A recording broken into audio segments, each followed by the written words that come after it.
Gentleman from Massachusetts is recognized. Thank you, Mr. Chairman. I want to support the gentleman from Minnesota's amendment. I think it's a good idea. I do support the overall goals supported by Mr. Carney and Mr. Fincher in the underlying bill. I really do. But I think we're overreaching here.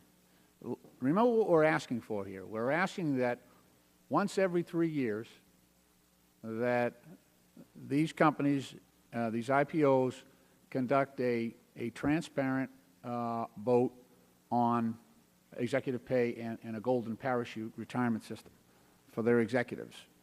It's not a binding vote. It's not a binding vote. We just want to take a peek.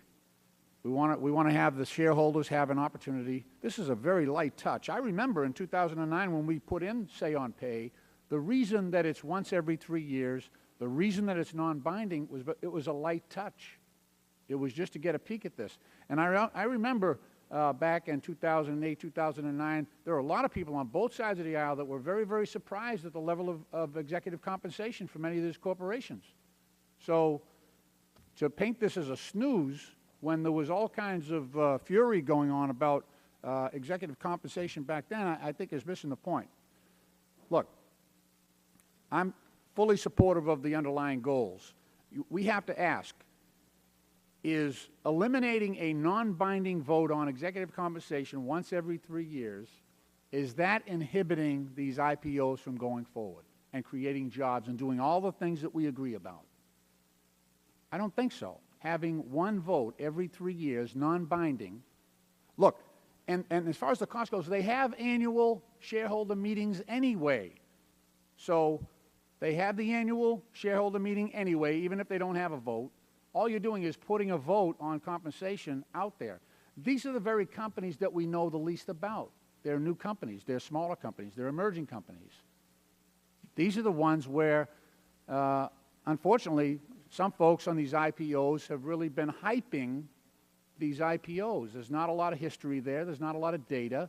So I think the danger of not having more information is greater with these companies because of their lack of a public track record. And what we're saying here, what Mr.